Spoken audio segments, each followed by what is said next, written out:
Hello parents, मैं हूं doctor Prashant, MD paediatrics और न्यूरोलॉजिस्ट। आज हम डिस्कस करेंगे एक बहुत ही important topic, febrile seizure. Febrile मतलब होता है फीवर और सीजर मतलब होता है दौरा। तो जो दौरे बुखार आने की वजह से आते हैं उसे हम कहते हैं febrile seizure. Febrile seizure normally 6 months to 5 years तक के बच्चों में दिखता है।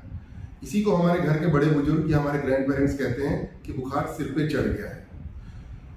आज के वीडियो में हम ये डिस्कस करेंगे कि अगर आपके बच्चे को हाई ग्रेड फीवर आ रहा है तो आपको क्या प्रिकॉशंस लेने हैं कि उसको सीजर ना आए, और अगर उसको सीजर आ रहे हैं due to high grade fever तो फिर आपको क्या करना है बच्चे को बचाने के लिए। तो अगर आपके बच्चे को हाई ग्रेड फीवर आ रहा है तो आपको तुरंत अपने डॉक्टर से कंसल्ट करनी है। ये नहीं करना है कि घर में रखा हुआ कोई भी पुरानी दवा आप बच्चे को दे दीजिए।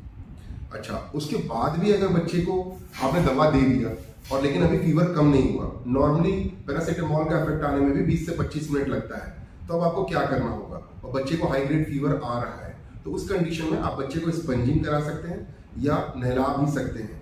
ये एक बहुत पुरानी मिथ है कि बच्चे को बुखार आ रहा है तो उस कंडीशन में हम नहलाएंगे नहीं। स्पंजिंग और नहलाने से टेम्परेचर तुरंत कम हो जाता है।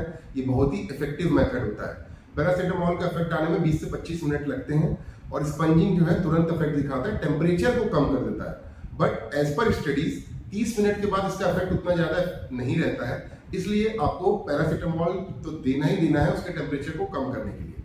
अब आप स्पंजिंग कैसे कराते हैं? स्पंजिंग में क्या करना होगा कि कपड़े को गीला करके बच्चे के पूरे शरीर पे आपको रगड़ना है, पूरे शरीर पे आपको उसको टच कराना है, उसके पूरे शरीर को गीला कर देना है ताकि उसका टेम्परेचर कम हो सके। ये तुरंत इफेक्ट देता है। इससे क्या होगा कि टेम्परेचर कम होगा और बच्चे को दौरे आने के चांसेस कम हो जाए। बेसिकली आप ये कर सकते हैं कि मेडिकेशन भी दे दें और साथ ही साथ स्पंजिंग भी करें ताकि इनिशियल कुछ देर तक उसके टेम्परेचर कम हो जाए थ्रू स्पंजिंग और उसके बाद मेडिकेशन का इफेक्ट आ जाए, तो इससे दौरे आने के चांसेस कम हो। बट स्टिल अगर ये सब करने के बाद भी उसको दौरे आ जाते हैं तो उस कंडीशन में आप क्या करेंगे?